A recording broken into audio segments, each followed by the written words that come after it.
This is the 5th generation of the Hyundai Santa Fe, codenamed MX-5. No, it's not named by Mazda. Anyway, straight away, I'm going to keep this button pressed and I'm going to roll down all the windows.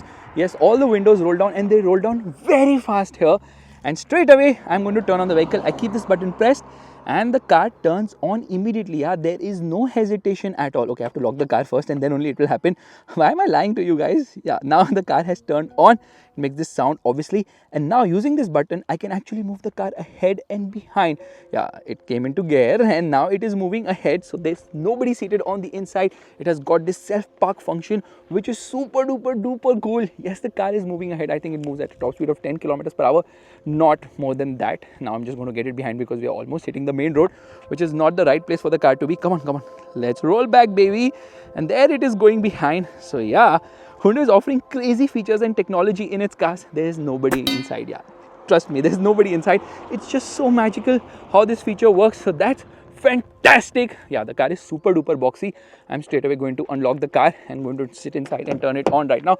It makes this sound when it's moving, and it actually starts on electric mode, which is kind of nice. It says parking brake automatically applied. Let's open the hood of the vehicle. And let me turn on the rear fogs as well. Okay, all the windows are rolled up, but with a touch of a button, all the windows roll back up as well. That's kind of cool. Let's open the engine bay. This car has lot of engines, but there is no diesel. There's insulation here. There are gas struts, orange high voltage cabling. What is this pinky stuff here? And it says hybrid smart stream G, and washer fluid goes in right here. Some exposed welding bits which don't look very aesthetic as such. Let's shoot this. It kind of feels heavy. There's a camera here. That is the radar, and there are 6 parking sensors. That's the reason it's able to self park and move the way it moved right now. But the design is very boxy here. You get this H shape here for the lights, LED lights, obviously air curtain right here, which is very much functional as well. And it breathes from here, it breathes from here, it breathes from a lot of places, and you get this massive Hyundai logo. You get a camera there for lane keep assist. You get rain sensors as well. And the wheels, they are 20 inches here. The alloy wheel design is actually nice. 255, 45, 20 is the size of the tires. The length is quite a lot. This car measures more than 4.8 meters. The wheelbase is more than 2.8 meters. Meanwhile, it says Santa Fe right here, which is sort of a fake treatment. The windows are, rather the mirrors are also quite unique sports car style. There's obviously a camera here. You get a request sensor on the co-driver side as well. You get solar glass, you get privacy windows, and you get roof rails which are very much functional as well. There's a shark fin antenna. Surprisingly, in spite of this car being super boxy, it happens to be more aerodynamically efficient when compared to its predecessor, because the CD value has reduced from 0.33 to 0.29 here. It is 55 mm longer and 50 mm longer in terms of wheelbase when compared to its predecessor, which was not sold in the Indian market. And let's get inside. You get a blind here, which is very useful, manual but useful. Twin cup holders, seat heating for the rear seats with 3 fan speeds, another cup holder here. Both sound system says Santa Fe right there. So yeah, the doors open wide enough and they are quite practical as well. That's moved all the way ahead and it's upright. This is completely reclined and this is moved all the way behind. So let me show you the kind of legroom and knee room you have.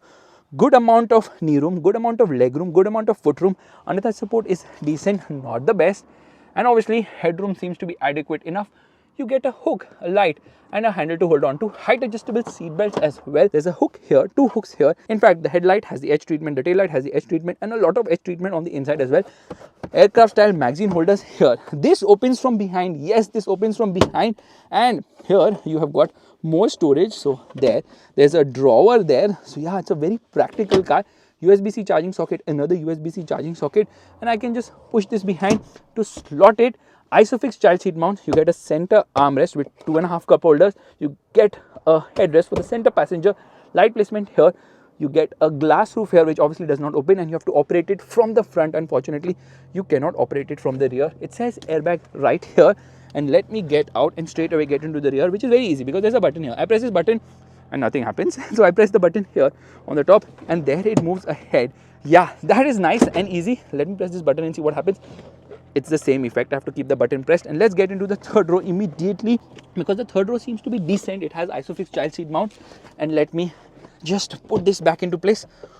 Okay, under thigh support is not the best. It's quite bad actually. Legroom and knee room is fine. You have to obviously negotiate with the passengers ahead. Headroom is just about adequate for someone as tall as me. AC vents here, USB-C cup holders as well, and you get a speaker right here. It says airbag. light placement here on the top, which you can operate from there. You get fan controls for the rear air conditioning, which you can do from here, and you get a proper laptop charger as well, which is nice. How do I move this? So if I press this button, I can move the seat ahead. Otherwise, if I'm coming from that side, I press it from there, then I can move the seat like that. You see, the design is such that it shows the Hyundai logo here. Unlock the car, lock the car, and turn on the vehicle. Here, it is basically to open the boot of the vehicle and to move the car ahead and behind. The key is actually nice. It's the new Hyundai key, which we see in a lot of Hyundai cars. Getting in and out can be a bit of a task. A side footstep would have been really very nice and helpful as well. But unfortunately, that is not the case here. So I can move the seat ahead and behind very easily because it has the sliding function as well. And I'm just going to shut the door and come to the rear, where it feels very bulky. There's a high mounted stop lamp. There's a camera here for the rear view mirror. There's another camera here. Where is the exhaust? Well, there's no spare wheel, but the exhaust is right there. Can you see that? And it obviously has Santa Fe written there along with hybrid. Rear wiper washer is hidden somewhere there. That's very much like we see in the Tucson as well as the Range Rover. Why is the design weird at the rear? I'll tell you why. For starters, they actually designed this car from the rear because it was all about giving this car a lot of space. So they ended up making it very boxy. And the reason the lights are below is because when they designed the car, they decided that if we have a wider tailgate now, it will give the sense of space. So they had to move the strut braces to the side, which hold the tailgate. And because of which the lights were pushed down, and that's why it looks kind of weird. How do I push the seat down? Very easy. I press a button here, there. I can push the second row of seats down from here. To put the last row of seats down, I have to do it from here only. So now you can see there's a lot of space. I have to put the parcel shelf there, and there's some storage space here, wherein you obviously get the toolkit, the tire sealant, the tire inflator, and I think these are probably ropes or gloves or something of that sort. This is actually the battery, because of which you cannot place the parcel shelf in this area. Yeah, because of the battery is eating into the space. So this parcel shelf has to be kept at home or placed there, wherein you cannot use the third row of seats. It is what it is. Power tailgate. I press a button and there it shuts. The design is a bit weird. The lights again have the edge treatment here. Yes, I wish they had designed it better. That is actually the rear fog. That is the reversing light of the vehicle. Bulky design. You get these angular wheel arches as well. And let's straight away get inside the car, because they have done a lot of interesting bits. For starters, you get powered seats with memory function. You can save up to 2 people settings. There is some storage space here. So that's practical. In fact, it also has a 12-volt charging socket right there. Now this is obviously the fuse box, which is usually the case in Hyundai cars. They always position it here. And how do I shut this? Because I've opened it without thinking how will be I able to shut it. But we managed. Electric parking brake, traction control to open the boot, and headlight leveler. Again, the edge-shaped treatment here, the edge-shaped treatment here on the seats. The seats are amazing. It says Santa Fe airbag. I thought the airbag would be for Tucson, but thanks for clarifying. Once inside, you will realize it's super duper practical, because the cabin's quality is just amazing. Bose sound system. This flips obviously because there's a camera here. Yes, that is an amazing camera. It gives you a great view of what's behind. This is a beautifully lined sunshade, which is manually operated, or you can also open it by pressing a button here. And I've opened the sunroof, and that's the maximum it opens. Yeah, that's about it. It doesn't open any further. The rear one has to be operated from here only. So people who are sitting at the rear have to ask the people ahead to do it. And that's the same case with other Hyundai Kia cars like the EV9 and the Ioniq 9 as well. Now press this button and there's some storage space here, which is practical because it has these linings on the inside so that stuff doesn't move around. There's some storage space here as well. And there's a glove box which has this red color thing. I don't know if I should pull it out, because if I do it, maybe it will be an SOS. Look at the manual of the car. It's crazy big. It's huge. Well, that's what she said. I can't even remove it. It's that big. 346 minutes later. All right. That is a lot of stuff to read. Yeah, that's huge. Insane. So let's just shut this. Now, the co-passenger can also lock and unlock the vehicle. The dashboard design is very nice. Quality levels are amazing. 4 dots for the Morse code for the Hyundai logo. Meanwhile, steering is adjustable both for reach as well as rake, but electrically, which is nice. There's a heads-up display there, which can't be seen in this bright light. And there's some metal around the tweeters, which is nice. Bose sound system. You've got a lot of buttons on the steering wheel, which are physical buttons, not haptic control, which is again amazing. The indicator and headlight controls are on the left, which is usually not the case with Hyundai cars. That is for the wiper control, automatic headlights, automatic wipers. This device will actually monitor your eye movement, and in case you're not looking into this or blocking it, it will give you warnings, of course, because it is all about safety here. Now, here you get the SOS button. Meanwhile, you have got light placement here on the top. Here you get a mirror along with a light. This obviously extends, but the light has to be turned on separately. Same is the case here as well. The lining on the top, sort of Alcantara, is absolutely beautiful. You got physical controls here for the audio system, which is quite nice. And these are the controls for the air conditioning, which is quite amazing because firstly, it has got a dual zone climate control air conditioning system here, which is quite good to operate. In fact, let me push the seat behind. Where are the controls for the AC vents at the rear? I don't find the controls here at all, because the vent placement is somewhere there on the side. Yeah, they place the vents on the side there, and then from the third row you actually control it. This is the engine start button. Two wireless charging pads, USB-C, USB-C, and it shows you when the charge is happening. The best thing is you can switch from USB charging to actually connecting to the car, Apple CarPlay and Android Auto by simply pressing this switch here, which is just amazing. Wireless Apple CarPlay, wireless Android Auto connectivity. You get seat heating. Yeah, seat heating actually happens from here, and seat ventilation as well.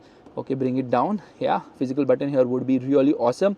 You got 3 fan speeds, and you got steering heating as well, and the animation here is quite awesome. So yeah, touch control for the air conditioning, but for the infotainment system, they are physical controls. Why don't they have that switch which we have in the Verna as well as the Clavis now? When you press a button and you can switch between stuff. Okay, I'm just going to turn off the air conditioning. Now, there are twin cup holders here, and let me show you the biggest USP of this car. You know, this can open from behind, okay? Yeah, you can open it from behind. There's a light there. You can open it from the front as well. Now just notice, I'm just going to remove this, okay? There's storage space below here. Then I can remove this, okay? Then there is more space inside because it's deep. So a lot of secret stuff you can store here, which is quite amazing, and you can do partitions as well. That's the reason I'm in the UK to make this video, because the British love partitions. And let's put this tray back into place. That's kind of awesome. Now you have got a lot of buttons: parking sensors, parking camera, downhill assist, and this is for the drive and the train. So basically the drive modes and the terrain modes. So you just push this and you can select between them. So there are 3 drive modes and there are 3 terrain modes as well. And as soon as you do that, it obviously shows you here in the infotainment screen whenever you change any mode. So let's change the drive mode and the terrain modes, and it does it fantastically well. So let's come into the 360-degree parking camera, which obviously looks fantastic, and you obviously have a bird's eye view as well. It's not very accurate because I can't see the sunroof. The color of the car is also different. Maybe I can go in the menu and make changes. Now this 12.3 inch screen is very high resolution because there are way too many things to browse through. So I can come into the hybrid settings where it will tell me how the hybrid system is actually working in the vehicle. I can come out from here. I can get into the map view. The maps are very high resolution. Look at the quality of the maps. Absolutely unbelievable. But that's the case with almost all Hyundai cars. Phone projection, both wired and wireless now. Yes, there's a car wash mode here. In case you want to go for a car wash, you just get into that mode. You get weather. You get a lot of other bits like valet mode, and can check all the details of the car. There's vehicle diagnostics, obviously. Let me come out of this menu. There's an online manual, by the way. So you get into this. You don't have to read the physical paper. Just scan and it works. Now, what I wanted to show you was getting into the settings menu, because there's a lot here. You come into the menu and you can decide how you want the driver assistance systems to work in this car, and then you can change stuff from here. You can even decide how you want the brake mode, normal or sport. That's kind of crazy. And then ambient lighting, multiple colors, 64 colors actually. So you can configure the colors as per your liking as well, and you can link it to the drive mode, which is usually the case. This is absolutely fantastic. Let me come to the seat position here. In fact, if I press this button here, okay, let's come into the seat heating ventilation, and yeah, thankfully it is easy here because some Hyundai cars are actually having it in the touchscreen only, so that becomes a bit cumbersome to operate. I like the way this is so easy to operate this particular screen. It's fantastic. It has got blue link, obviously. When you turn off the car, it obviously has an animation here on this screen. Coming to this screen, this is actually a 12.3 inch screen. So a lot of 12.3 inch screens here. I can change the layout from the classic one to the gauges one. And as soon as I change the drive mode, it also changes the cluster design. So that also happens. And I can obviously link all this as per my liking to the drive modes too, so you can alter all that. Now browsing through this information is easy because it shows you everything. There's a compass, obviously there's a driver assistance menu too, and then just go through here. You have trip meters, it tells you how much is the fueling, the mileage, the engine temperature. It also tells you the tire pressure, so tire pressure monitor is also there. It shows you how the power is being channeled because this is obviously 4-wheel drive, so this is quite nice. So these buttons are basically for this screen and for the adaptive cruise control. These buttons are for the audio system of the vehicle. The horn is not that great. The heads-up display is very useful because it is having a lot of information. The dashboard is super duper wide here, but there's so much space here and it gives you the premium feel. Firstly, you're seated so high up, you feel like the king of the road. Now this is the ultimate variant, not the calligraphy, so it doesn't have the luxury bits. This thing is only available in the hybrid, not there in the plug-in hybrid. I think maybe probably for weight saving, something what they have done with the Alcazar in India. And the last row of seats, they actually recline by 10 degrees as well. The car is on at the moment, you can't hear it, so let me rev it, and there it revs. No soft limiter here, baby. And as soon as I open the door, it shows me exactly what door is open. So the way Hyundai is doing the screens is just freaking amazing. In fact, this car is boxy and it will remind you of, say, the 2004 Land Rover Discovery. But is it as bulky to drive as it looks? Let's start driving right away. All right, let's turn on the car. Makes this nice welcome sound here, and straight away let me turn on my specialist timing gear. Meanwhile it catches GPS. Let's turn on the navigation as well, turn off the air conditioning, and off we go. Yeah, the car is on EV mode. It's super smooth and refined. You can barely hear a thing. That's how silent it is. So yes, it can run on pure electric only mode without using the internal combustion engine for only 1.5 kilometers. That's it, not more than that. But that means that when you're driving through such areas, you're not polluting, so you're like complying with no emissions. So this car can go through 0 emission zones. The only problem is 1.5 kilometer of range is like really small. It's like super chintu mintu. The restriction starts there, which means we can speed up a bit. Oh yeah, the bumps right there, could feel those because this car is extremely heavy. Someone is cutting the grass right ahead. Yeah, the car is extremely heavy. Forward attention warning system is limited. Full face not visible. You know what? This is the system, okay? If it is blocked, you can't see. I mean, the system cannot see what you're doing, and then that thing also gets blocked. Performance is really smooth and refined. Look at it go. Yeah, absolute smooth. Okay, the engine is obviously kicked in. Can you see that eye? Yes, that eye is continuously monitoring what you are doing in this car. So that's a bit weird because as soon as you look left or right now, it will start making sounds like, what are you doing? You should be looking here. Now there are multiple drive modes, actually 3 drive modes. There is obviously the eco drive mode, which we are in right now. So I'm going to shift the drive mode right now and I'm going to come into the sport drive mode. And as soon as I do that, the tachometer comes into play. Then there's the My Drive, wherein you can configure things. You can only configure the engine, which is the powertrain, and the steering wheel. That's it. It doesn't have adaptive dampers, but it has got self-leveling air suspension. What exactly is that? In case there are more people sitting in the car now, so it will level the suspension. Otherwise, the car will like go like that when more people are at the rear. Let's turn on this mirror as well, which is kind of cool the way it looks. People have come for sightseeing right now. The steering is decent. The weight is also nice here. The only thing is the car is heavy and you can feel that weight, and that's the reason performance isn't very sprightly. It feels a bit sluggish when you try to push it really hard and fast. So part throttle is where it absolutely excels, but if you try to push it hard and accelerate with a lot of enthusiasm, this car doesn't give you the same level of excitement. Let me turn off the traction control. I keep this button pressed, and there traction and stability control both have been disabled. Around the corners there is body roll. This car is obviously top heavy, but then this is a 7-seater with a lot of weight to lug around, so naturally you will get that issue. Now in terms of powertrain, they have so many, it will absolutely confuse you, but again, depending on the market you are in, the powertrain will obviously change. So they have a 2-liter GDI petrol engine, which is kind of rare, and they have a 2.5-liter GDI and then the 2.5-liter turbo GDI. The turbo GDI, the 2.5-liter one, is the only one which gets an 8-speed dual clutch automatic gearbox. Other 3 engines which I've spoken, rather other 2 engines I've spoken about, they get an 8-speed torque converter automatic gearbox. However, this one is a 1.6-liter. There are 2 options, both are turbo, but this is the hybrid. There's a plug-in hybrid as well, which obviously has more performance. Before that, let me launch this car. Let's see how fast it goes from 0 to 100 kilometers per hour. I don't know whether we'll be able to reach it or not. Left foot on the brake, right foot on the accelerator. The engine is turned off and off we go. Okay, the engine turned on right now, so I'm just going to keep the engine on the boil, hoping it doesn't turn off. And okay, and off we go. Come on.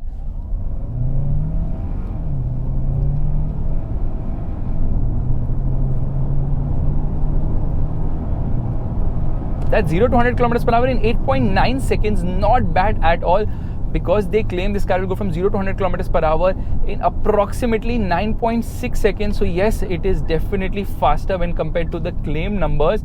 I'm just going to stop here on the side. There's a car coming from ahead. Yeah, the roads are super duper narrow. Meanwhile, when the car passes, we will move ahead. Let me quickly get into this menu and let's see if you can change anything related to the driving parameter. So I can change the terrain mode. There are 3 terrain modes. There's snow, mud and sand.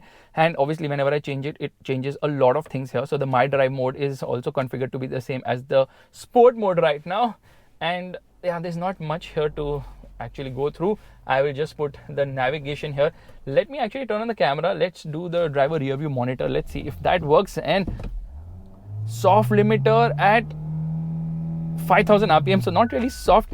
As you keep revving it, it keeps increasing the revs to 5000 rpm. Otherwise you feel that okay, now the camera is turned off on its own. Let me turn on the camera. Yeah, the driver rear view monitor is nice. You've got paddle shifters as well, so you can make your own shifts. Now this engine is the 1.6 liter hybrid. It produces 158 horsepower. Yeah, that's it, 158 horsepower. Meanwhile, the torque output is around 367 Newton meters. Very weird number, so not easy to remember that number. However, the electric motor here is producing 64 horsepower. The overall output happens to be 212 horsepower, and that's the reason it goes from 0 to 100 kilometers per hour fast enough. However, the plug-in hybrid has a bigger electric motor because this has a 1.4 kilowatt hour battery pack.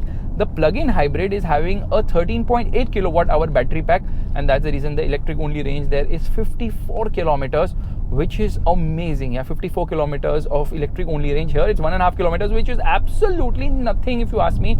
However, that is producing 250 horsepower because the electric motor is bigger, around 94 horsepower. So yeah, much bigger electric motor, thereby giving a lot better performance as well. But then weight will also increase because of the bigger battery there. The ride is actually nice. Yeah, for the most part it is nice. It does glide over the worst of roads, and again I'm in a situation where I don't know where to go, because again and again we are hitting a patch of road which is becoming narrower and narrower, and there's a lot of traffic here somehow today. So we're just going to stop here on the left and let this car cross, and there's another car coming from ahead. Oh my god, there is a real traffic nightmare. Okay, so let's go again. Now we're going to launch the car again. Let's see if the time is accurate, because last time it seemed very fast, but also we are on a slight down slope here. Left foot on the brake, right foot on the accelerator, and off we go. Come on, come on, come on. Oh my god, it took some time for the engine to kick in. The car thought I'm going to take it easy, so it was on hybrid mode, on electric only mode, and 0 to 100 kilometers per hour in 8.4 seconds. Well, that is brilliant. That is faster than their claim, but I was telling you, we are on a down slope here. Top speed is 190 kilometers per hour, which isn't much, but then again we need to understand this is not a car for high speed driving or spirited driving at all, because in that regard it doesn't feel great. The steering is direct, it weighs up, but again it's not a very feelsome steering wheel. It's not a car you would like to push around corners. High speed stability is actually surprisingly very good, and the 1.6 liter engines are only having a 6-speed torque converter automatic gearbox. Shifts are lethargic, it takes it easy. I mean, the shifts take their own sweet time, but the good part is that DDLJ was short here. The good part is that the shifts are smooth for the most part. Now, the best thing about this car is the fuel efficiency. It will easily return double-digit numbers, and that's the reason they have discontinued diesel. That's surprising because the Tucson is still available with a 2-liter diesel engine. They've also discontinued the V6 petrol. Yes, they had a V6 petrol as well. That has been discontinued too. So I don't know what Hyundai is up to. Why are they going petrol only? Because if they bring this car to India, people will be like, we want CNG in this, because a diesel is a diesel is a diesel. The kind of efficiency a diesel engine offers, nothing can give you the same level of efficiency. I can assure you. This car actually competes with that one. Yeah, the size is like, I mean, this is actually bigger than the Discovery Sport. So the thing is that this car is having 4-wheel drive. Okay, the 1.6 liter normal hybrid can be got with 2-wheel drive as well. However, the plug-in hybrid only comes with 4-wheel drive because the electric motor is obviously bigger. Front bias power delivery, the architecture is similar to the previous generation model. In fact, the suspension components are also very similar to the previous generation model, and obviously the suspension is on the softer side for a better ride, and the ride is actually quite good here. But we already had a Santa Fe in India. We had 2 generations of the Santa Fe in India, the 2nd and the 3rd generation. This is the 5th generation. The 4th generation never made it to our shows because of, I don't know what reason. But if this is launched in India, easily it's going to cost more than rupees 70 lakhs, which will make it extremely expensive, because here also it's competing with the BMWs and Mercs and all. So obviously they have taken this car up market. It sits right between the Tucson and the Palisade in Hyundai's lineup, and unfortunately it got only 4-star rating from Euro NCAP because This car's base variant did not or does not have all the ADAS features, and because of missing a few ADAS features, marks got subtracted there, and that's the reason it got 4 stars, not 5 stars, which is very, very, very surprising. The first generation was launched in 2000. This generation, the 5th generation, was launched in 2023. So it has been on sale for 2 years now, and it is obviously named after the city Santa Fe, which is in Mexico. So this is Hyundai's very first SUV. Yes, Hyundai got into SUVs with this particular car, and obviously it's a very US based car in that regard. Now it comes with 12 years anti-perforation warranty, which is sort of a paint warranty of 12 freaking years, and 5 years of annual vehicle health checkup as well, and it comes with 5 years unlimited mileage warranty. So yeah, that is absolutely crazy how Hyundai offers such great warranty on its cars, because now the cars are obviously tried and tested. It's a very smooth car, it's refined, performance is decent, it doesn't put your pants on fire, handling is again neutral, steering feel is decent. It's not again very eager to drive as such. It doesn't have to be, because this is a car which is aimed more towards people who want to go from point A to point B in practicality, in comfort, taking a lot of people and their luggage, and in that regard this car absolutely excels. The brake feel is good. Okay, you do feel that weight of the car under heavy braking, but I don't have much to complain about the driving experience, because the driving experience is actually quite good here. And this car is sold across the globe in so many markets. Okay, I don't have manual control on things here. Let me see if I can hold on to a gear. I don't think I can. Come on, downshift. Yeah, the gearbox is a bit slow to respond. Which gear am I in? I want a downshift. Now first, come on. Oh yeah, a bit of lag and then it kicks in again. It all depends on how much the battery is charged. The battery is charged now because I'm revving the motor quite high up. There are a lot of options. You can get metallic paint as an option. You can also get matte paint as an option. In fact, you can get pearl paint as an option as well. And there's the digital key, which again is optional, at least in this particular market. But I like the Santa Fe. I think it's a fantastic car. It can give a lot of German cars a run for its money in India. I know it will be priced at quite a high premium, considering it is obviously having a lot of stuff inside. But unless and until they don't do local assembly, they will not be able to get an attractive price. Unless and until they make it in the UK, and with the free trade agreement they actually get it from here, but that's not happening obviously if they don't make it here. It's made in a lot of countries. It's sold in the Middle East with a 2.5 litre engine. The US also gets a 2.5 litre engine. A lot of these countries actually get the bigger engine. Somehow in the UK they're offering the smaller 1.6 litre engine, and I think they're doing it purely because of emission related regulations, along with what is the efficiency of the vehicle, better efficiency with the smaller engine naturally. Let me quickly change the drive mode. We will come into eco mode, and then under hard acceleration you can feel performance dulls a bit, but that's not much not much of an issue here, because this car does feel good to drive. And it feels good to drive because it's smooth, it's refined. The motor is like makhan here. That's next level smoothness. The ADAS system in this car is actually very impressive. If you turn on adaptive cruise control, you don't have to steer. The car will automatically steer, and after some time, maybe after 20-30 seconds, it's like, hold the steering wheel, what are you doing? And in case you hold the steering wheel before only, it's like lane keep assist cancelled because you held the steering wheel. So that sort of confusion is there, but it also shows you roadside detection, and it also tells you if there's a speed limit change, and it's able to adapt to that. But the best part is that in the UK there are a lot of average speed cameras, so it will calculate the average speed of your car and tell you in the heads up display, so you know that you're not driving fast or you need to slow down to make sure that you're in the average speed. It does all that, which is impressive. See, 0 RPM right now because it's the electric motor which is powering the car. In here, see, I'm not doing anything, it's turning on its own. It's saying keep hands on the steering wheel. There it's turned for me. That is a Lotus Elise, which looks kind of cool. And yeah, that is the best bit. Now let's quickly change the drive mode and come into the sport drive mode, because that is the best one. Let's see, where does it redline? Let me downshift. Oh, motor is so smooth and silent. Yeah, it's unbelievable. But I love the fact this car is so effortless to drive, purely because of the way the ADAS has been done. Beautifully calibrated, forward collision warning, automatic emergency braking, all that works phenomenally well. And the best part is the car alerts you much in advance. So just imagine average speed check finishes here and it starts ahead again. It will automatically reset that. It ensures that you do not get any fine. It also shows you if there's a cop who's standing ahead and measuring speed. So it does all that and more. So that's quite unbelievable how beautifully well this whole system has been done in this car. It's unbelievably nice and awesome. And yeah, I feel there's a lot of roll around the corners. I can feel that roll. I've taken a wrong turn actually, so we're just going to make a quick U-turn, but unfortunately there's a car right behind me. Okay, let's do this. Oh, there it is telling me reverse cross traffic alert. It's showing me this thing also here, warning, parking sensor warning and all that. So very beautifully done ADAS system. I think one of the best ADAS systems. Hyundai has nailed the ADAS in its cars because it's not intrusive, it is just right the way it functions here. And off we go. Yeah, it is a soft road. It's not a, how do I put it, it's not a car which is meant for driving off-road, but I have driven it off-road in the United States of America. It was fun. It was decently fun actually, but it's a soft road. It's not very capable as such, but then Hyundai knows the market it's trying to address. If you like this video, make sure to give it a thumbs up. That's a like button, and also subscribe to the channel. I will see you guys in the next video real soon. Bye bye.